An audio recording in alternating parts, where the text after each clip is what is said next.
Now, Kyle Busch has endured 4 huge crashes in the last 2.5 weeks. He starts in the 13th position today. No doubt he is thinking about finishing this race without another wreck.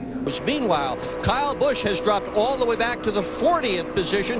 That by design. He is doing everything he can to avoid another crash. Yesterday, 7 times side over side barrel roll on fire. Kyle Busch doesn't want to repeat anything like that today. Kyle Busch makes a move to the outside, runs into a wall of air, and then Tony Stewart bumps into him. And there goes the 5. And then a wild slide once he got to the infield grass, became a wild ride. One thing I believe, Larry, I wish they would just pave all the grass around a racetrack. I mean, I know they got to have some, I guess, for the aesthetic value, but man. Unless it's in a flower bed, there need to be a blade of grass at a racetrack. Good point. Up the outside. Oh, trouble. Ricky Rudd in the wall. Trouble back there. Nemechek around. Kyle Busch. You know what? I'm not so sure that wasn't started. Oh, is that Jeff Burton, 31 car. Kyle Busch, another wreck today, just like yesterday. And a very hard hit. That is crash. He's old. There's a window net coming down. Boy, it's good to be 21, Darrell. Nemechek's car crashed. Kyle's going to drive it back.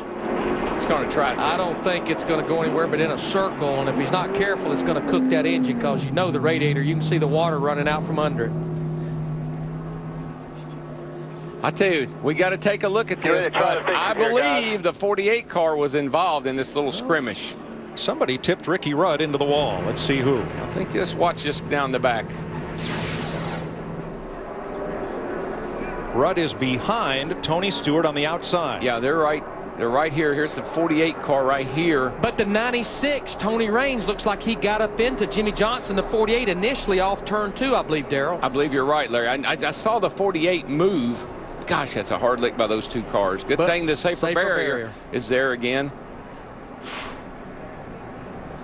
Let's look from the rear bumper of Kevin Harvick's Pennzoil Chevy.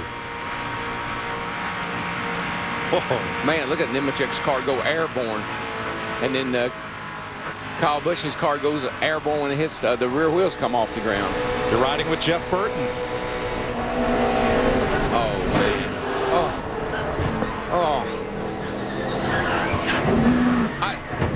Oh, gosh. That was when the 5 car. Listen, y'all, I know you don't know what that feels like. Unless you've been in one of these crashes, you can't imagine how that hurts. The good news, Darrell, everybody is either driving back like Jeff Burton or has climbed from their cars. Okay. Mike, it's like Muhammad Ali would walk up to you and just hit you as hard as he could right in the gut. See if the 96 of Tony Raines, which is way on the left of your screen here, tips into Jimmy Johnson to trigger this. Oh, it sure looks like it.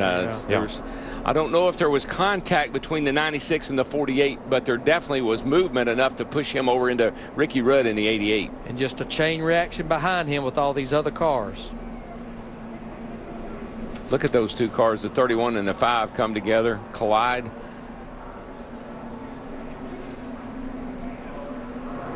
That's definitely what happened, Larry. The 96 scooted up the hill just enough to get into the left front of Jimmy Johnson, and there was Ricky Rudd, forced him into the wall. Now watch the 13 come across.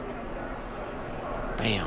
He got turned around by his teammate Sterling Marlin trying to slow down. Look at that 5 car. It was flying backwards.